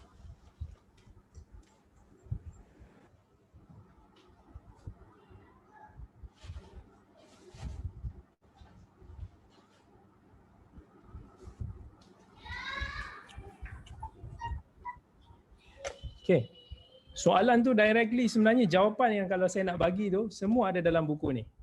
Buku ni buku yang saya tulis hari tu, Petua Rezeki daripada Al-Quran dan As-Sunnah. So dalam ni semua exactly apa yang ditanya daripada Quran dan hadis, amalan memurahkan rezeki tu ada di dalam buku ini, saya telah tulis. Dan juga saya ada buat satu explanation lah pasal apa nama buku ni pada hari Rabu. Setiap hari Rabu pukul 9 suku, yang mana saya kupas dari sudut petua-petua daripada Quran dan Sunnah. Ada lebih kurang 24 petua yang mana saya tak ada kacau dengan benda-benda lain, only purely daripada Al-Quran dan juga As-Sunnah. So banyaklah kalau ditanya tentang soalan itu, banyak, sangat banyak. Tapi kalau kata doktor bagi saya dua je lah. Kalau saya nak bagi dua je daripada petua tu, okey, dua yang senang untuk nak diamalkan tapi tak senang juga. Yang pertama sekali, yang ini mujarab, senang je. So, saya cakap ni saya tak ada cakap goreng-goreng ya. Saya ni kalau cakap tu pun mesti kena quote daripada Quran, mesti kena quote daripada hadis Nabi. Sebab itulah sumber agama kita. So bila kita nak kata murah rezeki, bukan saya yang kata, tetapi Nabi yang kata, Allah yang kata. Yang pertama sekali, amalkan dalam hidup ni untuk banyakkan beristighfar. Yang ini sangat-sangat mujarab, sangat-sangat super duper mujarab. Saya tak kata kenapa saya tak pandai-pandai je buat, tapi Nabi kata dalam hadis riwayat Abi Daud, Nabi SAW kata, man lazimal istighfar ja'alallahu lahu min kulli hammin faraja wa min kulli dhiqin makhraja wa yarzuquhu min haitsu la yahtasib. Ini tiga kelebihan yang Nabi SAW bagi tahu kalau kita melazimi istighfar. Nabi kata siapa yang melazimi istighfar. Melazimi istighfar tu apa maksud dia? Which is kita always Always. Lazim ni always. Jangan berkira-kira, jangan buat sikit-sikit, jangan time susah je baru nak buat. Tak, melazimi ni. Saat lagi bila nak tutup komputer, astagfirullah. Saat lagi tengah potong bawang, astagfirullah. Saat lagi tengah duk cuci pinggan, astagfirullah. Orang yang melazimi istighfar dalam kehidupan ni, apa kata Nabi? 3 kelebihan ni. Ja'alallahu lahu min kulli hammin faraja. Allah akan di setiap kedukaan dia, kalau kita rasa susah hati, Allah akan bagi kelapangan. Nak kan perasaan tu? Kita susah hati sebab apa? Banyak sebab. Tapi Allah bila bagi kelapangan, itu memang kita rasa nikmat. Yang kedua, wa min kulli dhiqin makhraja. Bila mana kita kesempitan, Allah akan bagi jalan keluar. Let's say, saya tak tahulah nak buat apa, bisnes saya nak jatuh apa. Insya-Allah orang yang kaki istighfar, saya bagi tahu Allah akan bagi jalan dia. Macam tu je, kita tak sangka-sangka. Sebab yang ketiga, Nabi kata apa? Wa yarzuqhu min haitsu la yahtasib. Dan Allah akan kurniakan dia rezeki yang tak disangka-sangka. Rezeki yang tak disangka-sangka, this is something yang we are totally happy bila kita dapat.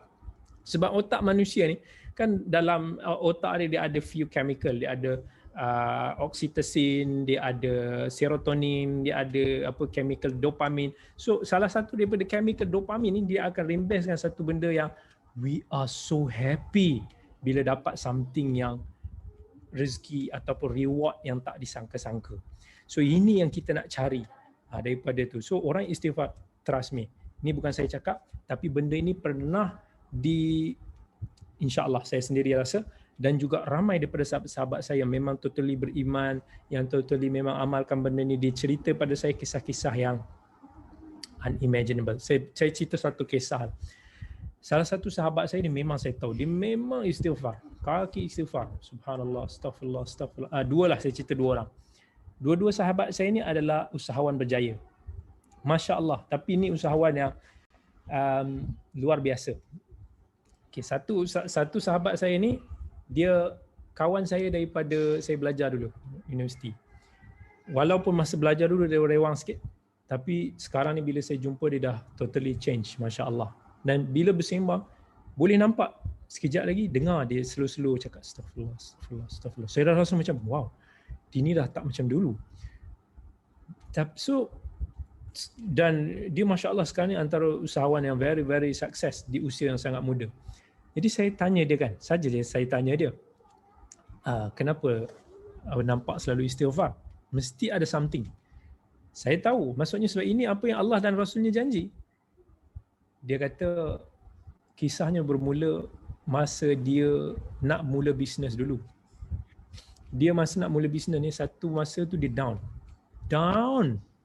Dia kata sampai dia kata tak ada dalam dompet dia melainkan RM200 je.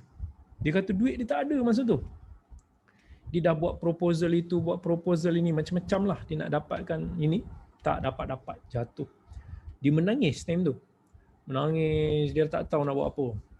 Sampai satu hari tu, dia ada call someone, seorang tokoh lah. Dia mengadu. So tokoh tu tanya, berapa yang kau ada? Dia kata, aku ada RM200 dalam dompet. Dia kata, kau bagi. So kau sedekahkan 200. Dia kata, gila ke apa? Maksudnya, ini je aku ada kan. Tak tahu esok nak makan apa kalau aku bagi ni. Tapi ditawakal Allah, dia bagi. Dia pun bagi. Subhanallah, dia kata macam tak percaya esoknya. Tiba-tiba ada orang call. Dia kata dia nak bagi satu projek, I think masa dia cerita kat saya tu dalam around 3 million, dan dia kata itu yang telah mengubah dia punya life. Dan subhanallah, selepas daripada tu, 2 benda ni dia always pegang, sedekah dan juga istighfar. So kalau tanya saya 2 yang paling simple, this is 2. Ini salah satu. Salah seorang sahabat saya lagi, dia someone yang saya tahu dia selalu beristighfar.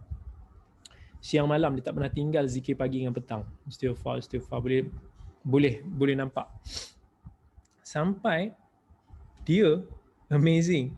Dia ada lebih ataupun hampir 20 branch lah kedai dia. Dan always bertambah. Tapi dia kata kat saya, Ustaz, saya tak pernah guna duit saya untuk nak tambah branch-branch ni. Saya kata pelik.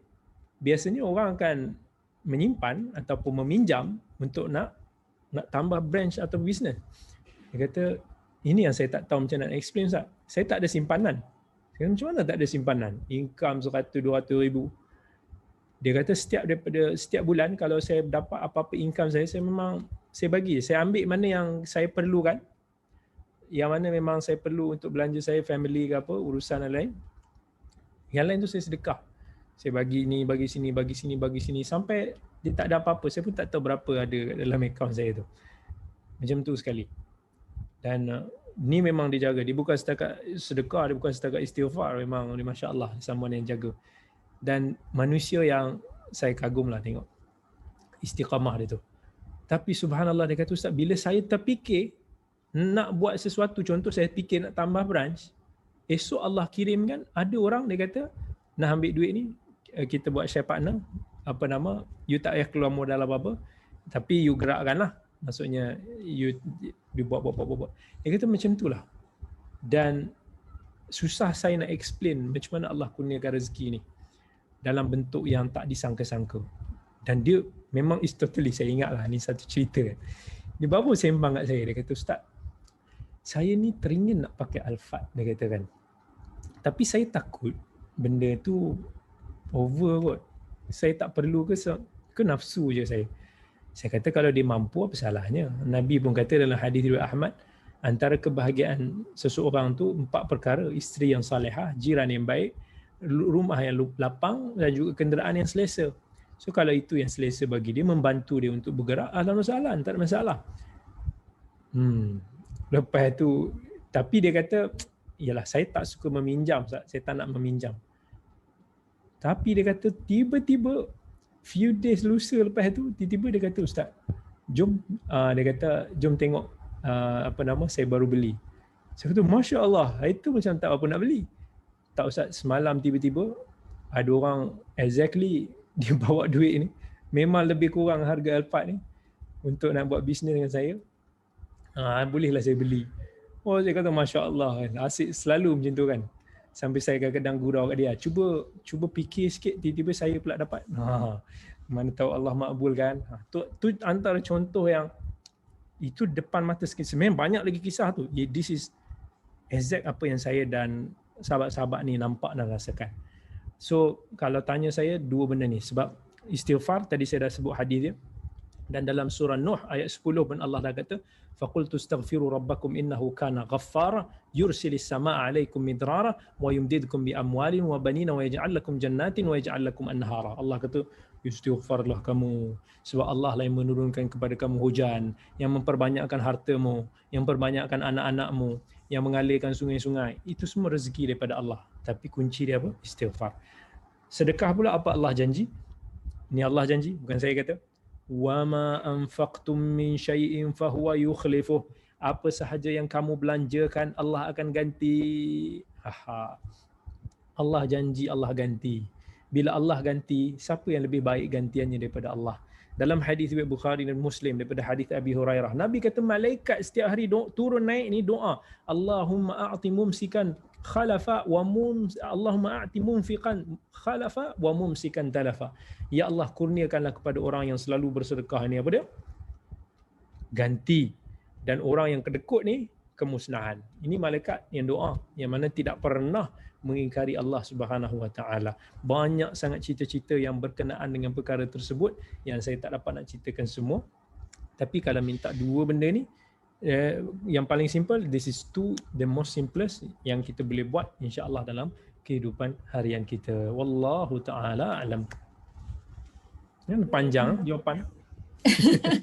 Ustaz, ada satu soalan ni sangat menarik daripada Melati, dan dia ada dua orang. Saya baca dulu soalan ni, lebih kurang sama. Okay. Nak tanya Ustaz, masa bila kita boleh berdoa yang banyak, contoh untuk syurga tertinggi, dan waktu bila kita tak digalakkan berdoa minta banyak, contoh Nabi Ayub malu berdoa sihat sebab risau kufur nikmat. Kemudian soalan ni lebih kurang sama dengan Melati. yang Melati tulis, Nabi Ayub diberi ujian sakit sampai 18 tahun, tetapi Nabi malu untuk doa dan dengan Allah sebab takut dianggap tidak sabar. Jadi adakah kita juga jika diuji tidak boleh berdoa? Soalan tu lebih kurang sama, Doktor. Oh, okay. Alright. Nabi Ayub, dia Nabi Allah yang mana dia dah tahu dah Allah, apa yang Allah suka, apa yang tidak, semua. Tapi Nabi Ayub memilih, dia bukan tak berdoa. Tapi tengok apa doa Nabi Ayub. Nabi Ayub masa dia tengah doa, sampai kan dalam kisah yang disebutkan, masa tu yang mana yang betul-betul boleh fungsi elok hanya jantung hati dia dengan dia punya lidah sahaja. Sebab itulah yang boleh membuatkan dia sentiasa berzikir dan berdoa kepada Allah. Dia doa. Cuma the point yang disebutkan tadi adalah Nabi Ayub cuma malu nak doa ni je. Nak minta Allah sembuhkan dia. Itu je maksudnya. Tapi dia doa pada Allah, dia daripada sudut lain dipuji Allah kan. Cara kita sebut cara Nabi Ayub berdoa pada Allah, dipuji Allah banyak kan. Itu sebahagian daripada zikir. Itu doa daripada Nabi Ayub. Cumanya dia kata Allah dah bagi aku lama sangat dan banyak sangat nikmat. So bila Allah uji ni, dia rasa macam it's nothing. Maksudnya dia tak rasa benda tu big deal bagi dia. Melainkan bila dia rasa big deal bila benda tu terkena melibatkan isteri dia.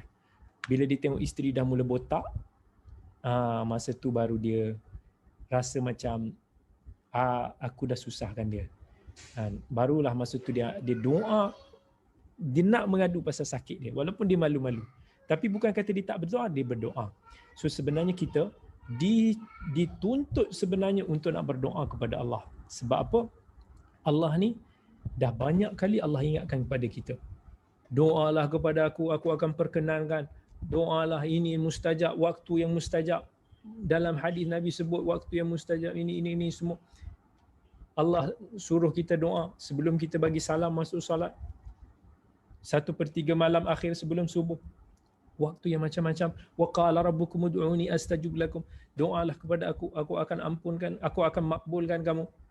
Sebab Allah ni sebenarnya banyak sangat hadis. Dan Allah sebut lagi ya ibadi. Dalam hadis 40 Nawawi pun dia ada sebut kan. Dalam tak silap tu dah hadis ke-25 atau ke-26. Ya ibadi, hadis yang panjang tu kata kalau engkau berdoa, manusia daripada zaman Nabi Adam yang first tu sampai yang terakhir kat hari kiamat nanti, bayangkan daripada zaman dulu sampai sekarang entah berapa bilion trilion manusia ke apa, kalau semua itu berdoa pada Allah dan Allah makbulkan semua punya doa, Allah kata dia tidak akan mengurangkan aku sikit pun kekerajaan dan apa yang ada di sisi kau, sikit pun tak ada. Maksudnya Allah nak suruh kita doa kepada Allah. Sebab itulah yang membezakan antara darjat Allah dan juga makhluk. Sebab Allah, dia suka kita doa kepada dia. Sebab Allah yang memiliki segala-galanya. Allah Maha menyembuhkan, Allah Maha memberi, Allah Ar-Razzaq, Allah Al-Mujib yang Maha memakbulkan doa, Allah yang Maha mendengar, Allah yang Maha melihat dan segala-galanya, yang memiliki segala kesempurnaan. So Allah nak kita memilih. Dan Allah marah kalau kita tidak memohon dan berdoa kepada dia. Sebab kita rasa macam kita sombong ataupun kita rasa macam Allah ni tak mampu. Sebab tu dalam agama Islam kata tak bagi kita nazar tau. So maksudnya kita selalu fikir pasal nazar ni, dalam Islam makruh hukum dia. Nazar. Sebab Nabi bagi tahu nazar ni innama yustakhraju minal bakhil. Nazar ni hanya orang bakhil je yang buat. Sebab apa? Sebab kita nak syarat-syarat pada Allah pula kan. Ya Allah, kalau engkau bagi anak aku 10A, aku akan puasa 3 hari. Nak buat syarat pada Allah pula kan. Ingat Allah berkehendak sangat kepada kamu punya puasa tu. Doa je pada ya Allah, bagi anak aku 10A. Tak payah nak nazar-nazar. Nazar ni macam kita ni bakhil pula nak give and take pula dengan Allah kan. Jangan. Tapi kita doa pada Allah. Sebab Allah ni dia nak that level, yang mana itu level ketuhanan dia, kita level hamba memang kita minta. Tetapi manusia ni terbaliknya. Manusia yes. Jangan minta banyak. Kalau minta banyak dia orang menyampah. Kalau minta banyak dia orang marah kan. Itu beza manusia ni. Manusia ni bila datang kita tengok muka dia, dia ni pergi minta pula jauh-jauh lah sikit kan. Itu manusia. So minta pada Allah. Sebab tu Nabi bila ditegur sahabat yang doa tak berapa ni, dia kata minta syurga Firdaus yang paling tinggi. Sentiasa minta. Maksudnya bila kita nak doa pada Allah, always, dan Allah mampu bagi pada kita. Jangan rasa bila kita, manusia ni ialah kalau aku minta dia 10,000, dibagi aku 10,000, tak boleh 10,000 banyak sangat, nanti dia kacau pula dia punya finance. Minta RM10 pun jadilah. Sebab kita khawatir manusia tu akan kehabisan, kekurangan, tapi Allah dia tak akan pernah kurang. Always tak pernah kurang. Allah kata bagi semua manusia punya doa daripada dulu sampai sekarang pun umpama jarum yang dalam masuk dalam lautan. Apa efek? Tak ada efek. Wallahu a'lam. Okey. Doktor, kita ada 2 lagi soalan. Boleh doktor? 2 soalan yang sangat menarik. Saya rasa ni dia sangat dekat lah dengan kita semua. Okey, soalan yang ini daripada Cik Syed Hazal. Adakah rezeki berkait rapat dengan redha dan doa dari ibu? Sedangkan ibu telah meninggal. Adakah doa isteri dan anak-anak juga penting untuk kejayaan suami atau bapa? Bagaimana nak perbetulkan kesilapan kekhilafan masa lalu secara konsisten? Tentang ibu tak dinafikan. Ibu dan ayah kita, Nabi SAW kata ridallah fi ridal walidain wa sakhatullah fi sakhatil walidain. Keridaan Allah terletak pada keridaan ibu bapa. Kemurkaan Allah terletak juga pada kemurkaan ibu bapa. Jadi tak dinafikan, ibu adalah kunci bagi rezeki kita. Sebab apa? Doa dia. Ibu ni doa dia yang paling mahal sekali tu. Kita nak. So, kalau kita masih ada ibu yang masih hidup, minta dia doakan kita baik-banyak. Minta dia kurniakan kita, minta Allah bagi kepada kita kebaikan di dunia dan akhirat. Dan insya-Allah ibu kita ni dia tak putus-putus doakan kebaikan untuk anak-anak dia. Cuma kita je nak doakan ibu kita tu tak berapa ingat kan. Ingat-ingat lupa, kejap-kejap ingat. Hari raya baru nak ingat. Okey. Tentang doa ataupun isteri sokongan kepada lelaki, ini memang dah jadi macam orang kata apa, biasanya di sebalik kejayaan seorang lelaki itu mesti biasanya ada sokongan daripada isteri. Itu. Tapi jangan cakap macam tu kat lelaki. Nanti lelaki kata kalau nak lebih berjaya tambahlah isteri. Itu kata dia. So jangan cakap kat lelaki macam tu. Tapi apa yang kita nak bagi tahu dia adalah isteri sangat memainkan peranan dalam kejayaan suami. Okey. Saya bagi satu contoh lah. Kalau kata macam saya sendiri kan, kehidupan saya yang mungkin perlu terlibat banyak dengan masyarakat, yang mungkin sebelum PKP ni kesana kemari itu dan ini. Kalau tak kerana saya ada isteri yang cukup memahami, yang sangat very supportive dalam apa yang saya buat ni, saya rasa saya tak mampu untuk nak lakukan ni. Cuba kita bayangkan, kadang-kadang saya kena pergi certain program, balik tengah-tengah malam. Kadang-kadang program tu jauh, kadang-kadang ini ataupun sometimes ada time tu banyak kat luar dan sebagainya. Tapi isteri dia percaya saya dan dia tak pernah question, dia tak pernah buat muka ke, dia tak pernah cakap abang ni asyik-asyik ni je, pergi mana? Sampai kalau lah isteri saya macam tu, saya rasa agaknya saya pun tak tenang lah kan. Kita akan pergi, kalau kita nak pergi keluar pun kita akan terfikir-fikir. Tapi of course sebab tu saya akan fikir pasal dia balik kan. Ada masa saya fikir, oh isteri ni dah banyak berkorban untuk saya kan. Dia always akan senang cerita is tak nak bagi saya runsing lah.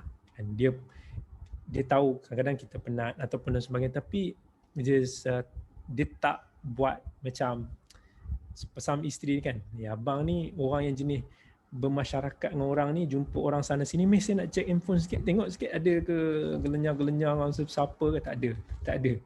Handphone saya langsung tak ada password, tak ada apa, memang apa nama itu apa ala wasahlan, tapi dia tak pernah buat, dia tak pernah. So bila kita hidup di antara orang kata ada trust each other dan ada muasyarah. Muasyarah ni maksudnya kita saling bergaul, berinteraksi dengan cara yang baik. Mungkin setiap keluarga berbeza sebab it depends on character, it depends on background, depends on financial, maybe it depends on macam-macam lain-lain lagi. So setiap keluarga boleh berbeza, tapi Islam hanya letakkan asas al-muasyarah bil ma'ruf. Maksudnya kita berinteraksi dengan cara yang baik.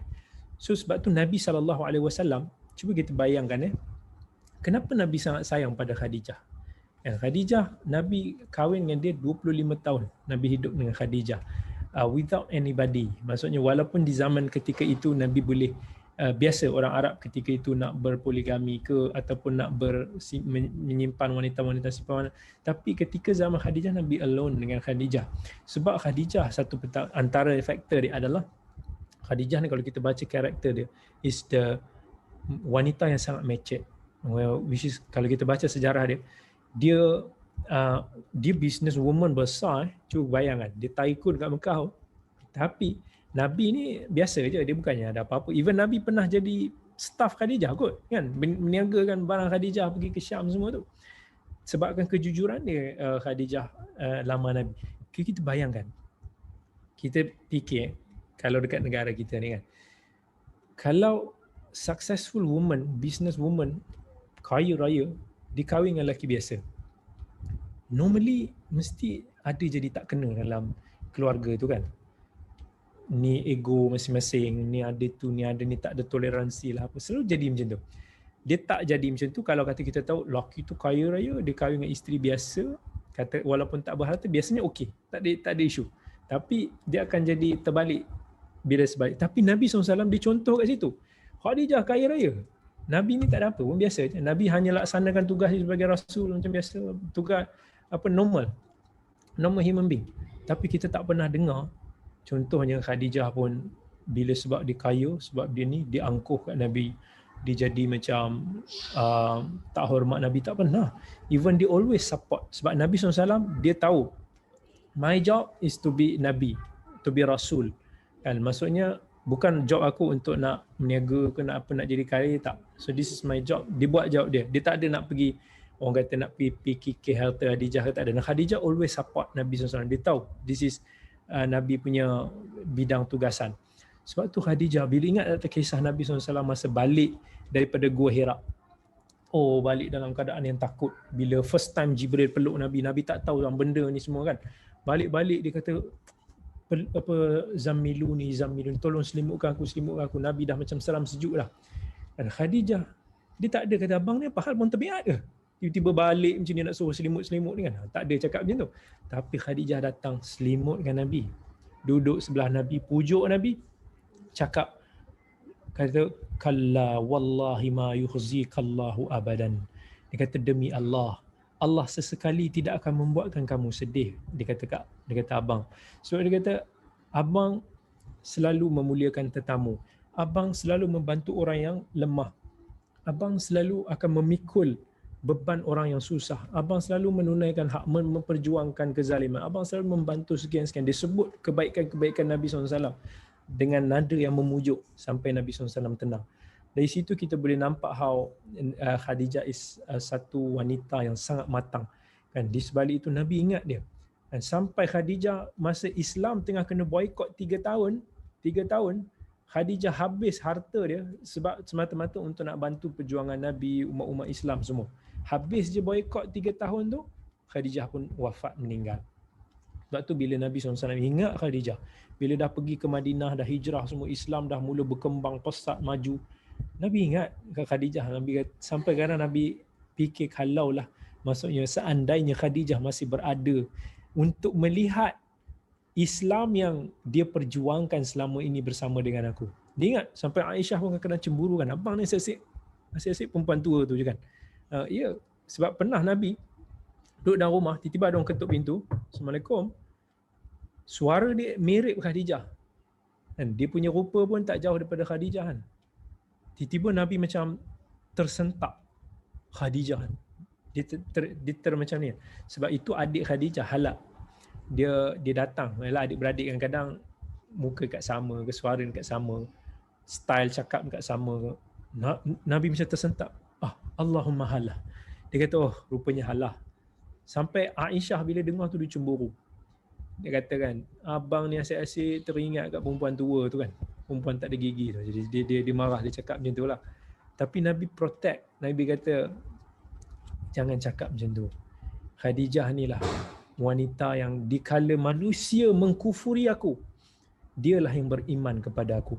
Dikala manusia menolak aku, dialah yang telah membantu aku, yang mengorbankan segala jiwa raga dia untuk aku, dan daripada dialah aku mendapat anak. Nabi bela Khadijah. Nabi sampailah kesudah. Nabi kalau sembelih binatang apa, dia akan suruh diedarkan juga kepada family Khadijah, kepada kaum kerabat, kaum rakan-rakan dia. Nak kata how important ataupun kesan seorang isteri yang salihah itu kepada seorang suami dalam apa jua yang dilakukan. Sebab tu bagi para suami kat sini, hargai isteri anda. Nabi bagi wasiat untuk nak jaga isteri kita, wanita kita baik-baik. Istausu bin nisa'i khaira. Nabi bagi tahu 3 kali Nabi ulang, dan jaga baik-baik wanita kamu, isteri kamu. Itu pesan Nabi, so jaga mereka insya-Allah. Tengok panjang lebar saya beletih ni. Okey, kita dah pukul 4, 2 minit. Ustaz, boleh satu lagi soalan ya Doktor? Last. Boleh. Sebab saya rasa soalan ni sangat dekat juga dengan kami semua yang berada di sini. Kata Doktor, zaman media sosial kini membuat kita nak berkongsi semua. Ada pendapat sesetengah guru, boleh kita kongsikan amalan kita dengan tujuan memberi contoh yang baik.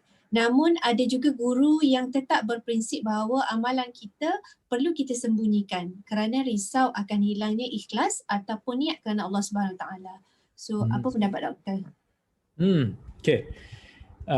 Allah ada sebut kan, dalam satu ayat Allah kata in tubdus sadaqati fa ni'mahi wa in tukhfuha wa tu'tuhal fuqara fa huwa khairul lakum.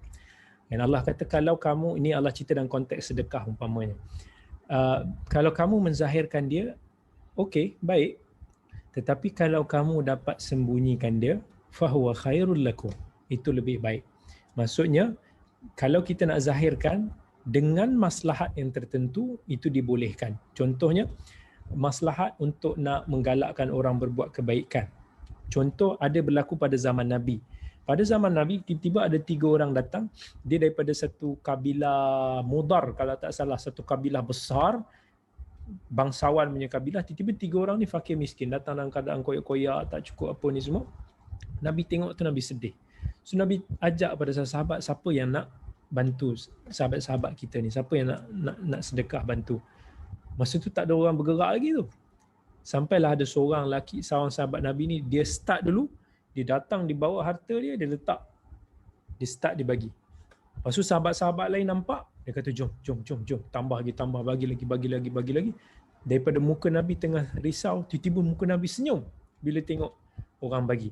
So Nabi pun sebut satu hadis, man sanna fil islami sunnatan hasanah falahu ajruha wa ajru man amila biha la yanqusu min ujurihim syai'a. Siapa yang buat start dengan satu amalan yang baik dan orang lain ikut, maka dia akan dapat pahala orang tu tak berkurangan sedikit pun sampai ke hari kiamat kalau amalan tu berterusan.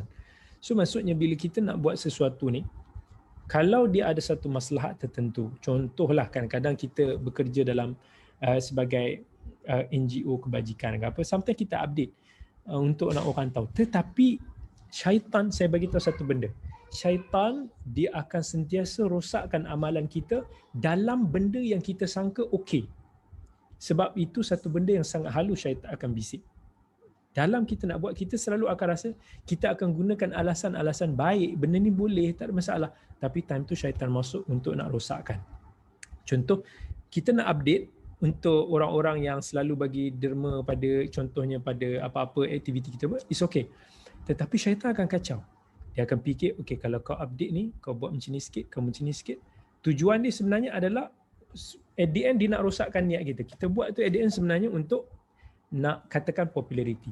Ataupun untuk anything, tujuan yang lain lah. Tapi kita kata, oh, okay, boleh, agama bagi. So syaitan dia akan rosakkan dalam benda-benda yang very halus macam tu. Sebab tu Allah kata, kalau kita sembunyi itu lebih baik. Sebab itu lebih selamat, menyelamatkan kita daripada syaitan. Sebab apa Allah suruh kita jaga benda ni? 2 benda. Nak jaga dua-dua hati. Satu, hati kita. Kalau kita sembunyikan, itu kita boleh jaga hati kita lebih baik. Dan kedua, Allah nak jaga hati orang lain yang melihat kita. Sebab boleh jadi bila orang lain tengok, dia akan menimbulkan perasaan hasad. Boleh menimbulkan perasaan iri hati. So nak mengelakkan daripada hati manusia ni selalu bolak-balik. Jangan kata tak boleh balik-balik. Jantung hati ni dalam Al-Quran pun disebut sebagai qalb. Qalb ni apa maksud dia? Qalb ni adalah berasal daripada qaf, lam, ba. Dalam bahasa Arab, benda yang terbalik. Sebab jantung hati kita ni memang begitu. Sifat dia terbolak-balik. Hari ni kita sayang, esok kita benci. Hari ni kita ikhlas, esok kita riak. Boleh jadi macam tu. So sebab tu, the best is kalau memang tak ada keperluan, is kita sembunyikan. Tapi kalau kata ada maslahat tertentu, we have to struggle untuk nak nyahkan bisikan-bisikan daripada syaitan tu. Dan contoh, benda tu happen to me. And especially kalau kata macam orang macam saya. Orang yang always terdedah kepada publicity, kadang-kadang mungkin pada kamera dan sebagainya. Saya kena muhasabah a lot. Sebab saya takut is syaitan akan hanyutkan kita at certain point. Dan daripada niat kita baik, asalnya boleh jadi tak baik. Sebab benda tu hanya Allah yang tahu. Dan kita tahulah. Tetapi orang luar tak tahu. Saya tak nak nanti jadi macam hadis yang saya baca tadi tu. Dekat dunia ni orang puji, bagus, macam-macam. Redha manusia tu kita dapat, tapi redha Allah kita tak dapat.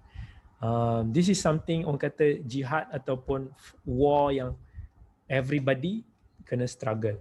Kalau kita memilih satu benda tu yang mau tak mau orang akan nampak kita. So kita kena betul-betul ikhlaskan diri kita lah. Kena jaga betul-betul. Kena minta ampun pada Allah. Kalau kata kita ada tergelincir sana sini sebab hati manusia kan. Sebab tu Nabi dia doa pada Allah, ya muqallibal qulub, tsabbit qalbi ala ta'atik. Nabi doa pada Allah, wahai Tuhan yang membolak-balikkan jantung hati ini, tetapkanlah jantung hati aku ini di dalam ketaatan kepadamu. So kita pun doa pada Allah, ya Allah, Engkau ialah yang selalu membolak-balikkan hati aku ini, tetapkanlah aku di dalam jalan yang Engkau redai. Selalu istighfar, moga-moga Allah ampunkan apa yang kita tersilap, yang kita sedar ataupun yang kita tak sedar. Wallahu a'lam.